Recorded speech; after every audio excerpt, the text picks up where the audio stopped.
Anatomi adalah ilmu yang mempelajari tentang struktur tubuh manusia. Anatomi berasal dari bahasa Yunani, ana yang berarti habis atau ke atas dan tomos yang berarti memotong atau mengiris. Jadi, anatomi manusia adalah ilmu yang mempelajari struktur tubuh manusia dengan cara menguraikan tubuh manusia menjadi bagian yang paling kecil sampai yang lebih kecil. Nah, kemudian dengan cara memotong atau mengiris tubuh manusia. Nah, kemudian diangkat, dipelajari, dan diperiksa dengan menggunakan mikroskop. Komponen-komponen struktur organisasi kehidupan itu ada urutan tingkat organisasi kehidupan dari yang paling kecil sampai yang paling besar, yaitu ada molekul, organel, sel, jaringan, organ, sistem organ.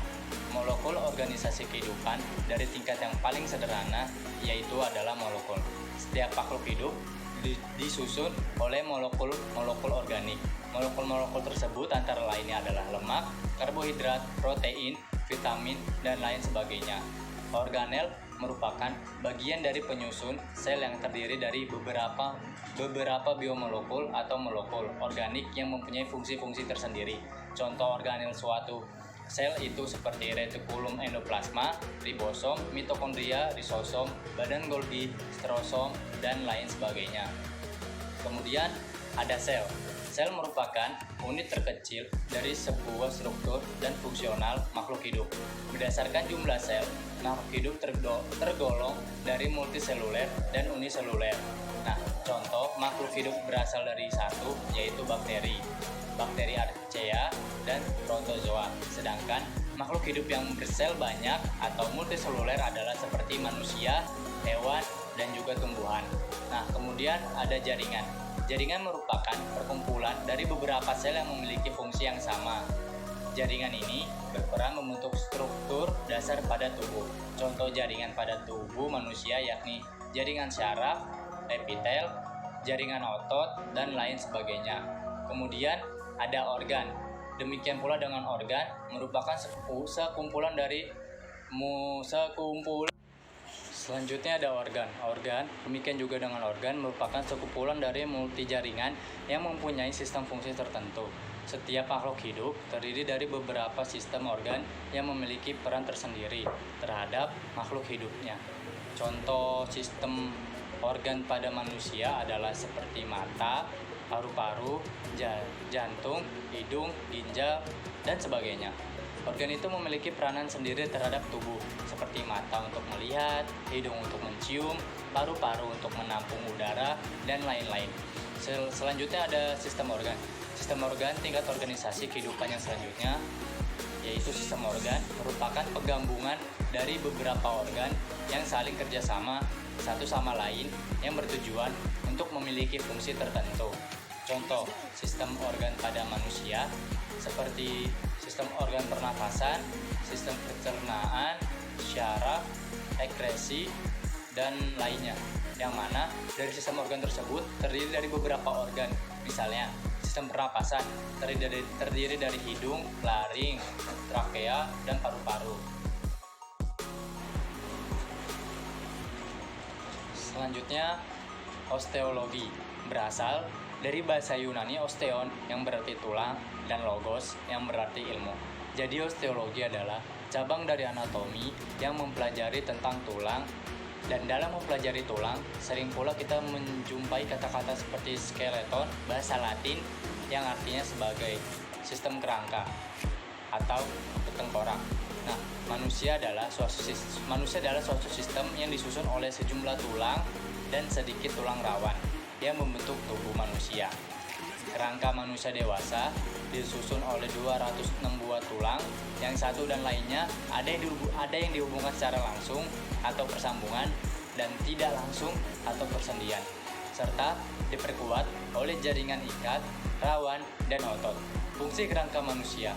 Kerangka manusia berfungsi sebagai sebagai penunjang dan pembentuk tubuh, 2 sebagai pelindung organ-organ vital, sebagai alat gerak pasif dan alat mengungkit, terus sebagai tempat bertambahnya otot-otot, sebagai tempat persendian zat kapur atau kalsium dan garam-garam, dan sebagai tempat pembuatan sel-sel darah.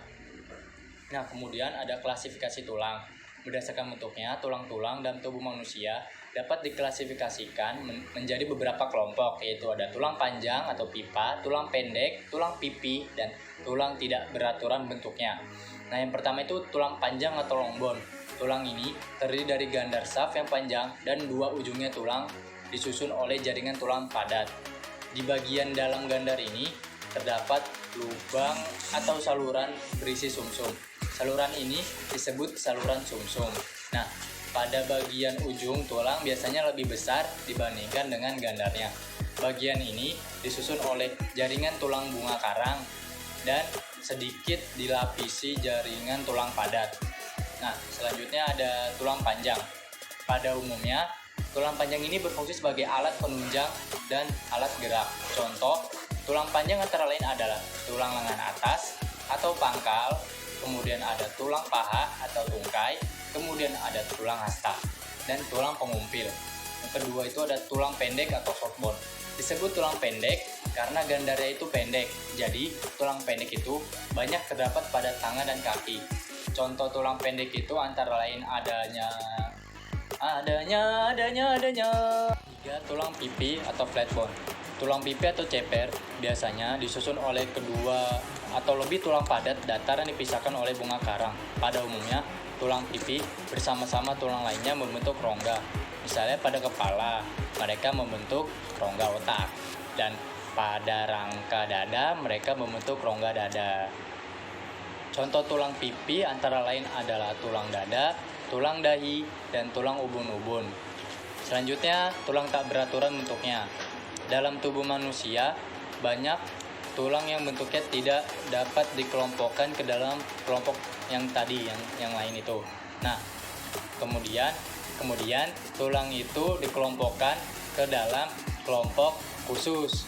Nah, jadi yaitu kelompok tulang tak beraturan bentuknya ini contohnya itu antara lain adalah tulang belakang, kemudian ada tulang rahang. Dari tulang-tulang osteologi itu ada seperti ini ya teman-teman, bisa dilihat baik-baik. Nah, di sini itu ada seperti tulang tengkorak, kemudian ada tulang selangkang, rahang bawah, tulang dada, pengumpil, dan rusuk, belikat, belakang, panggul, dan lain sebagainya. Selanjutnya ada miologi. Miologi berasal dari kata mio yang artinya otot dan logi yang artinya ilmu pengetahuan. Jadi miologi adalah ilmu pengetahuan yang mempelajari tentang otot. Tubuh manusia bagian dalam terdapat gerakan-gerakan yang disadari dan tidak disadari. Nah, gerakan disadari pada umumnya gerakan-gerakan yang disebabkan oleh otot-otot lurik, sedangkan gerakan yang tidak disadari pada umumnya oleh otot polos dan jantung. Dalam tubuh manusia, kurang lebih ada 43% dari berat tubuh adalah jaringan otot. Jaringan otot mempunyai sifat dapat dirangsang dan dapat memendek atau berkontraksi, dapat memanjang dan elastis. Nah, komposisi kimia otot menyusun otot terdiri atas air 75%, 20% protein, dan 5% mineral dan garam-garam. Garam-garam bukan organik atau anorganik. Macam-macam otot di dalam tubuh manusia terdapat 3 macam otot. Nah, 1. Otot polos. Otot polos disusun oleh serabut-serabut otot polos yang inti selnya terdapat di tengah-tengah. Serabut-serabut ototnya tidak mempunyai garis-garis melintang. Oleh sebab itu disebut dengan otot polos. Nah, kedua, otot jika dilihat dari strukturnya, otot jantung.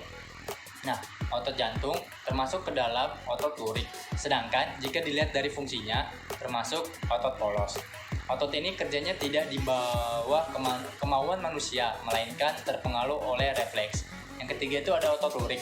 Disebut otot lurik karena mempunyai garis-garis melintang. Otot ini disebut juga otot kerangka karena sebagian besar otot ini berada di kerangka tubuh manusia. Nah, dari otot tadi yang otot polos, lurik, jantung yang telah saya jelaskan itu, gambarnya seperti ini ya teman-teman. Bisa dilihat. Nah, ini gambaran kasarnya tentang otot-otot yang ada di tubuh kita. Terima kasih. Kurang lebihnya mohon maaf. Wabillahi taufiq wal hidayah. Wassalamualaikum warahmatullahi wabarakatuh.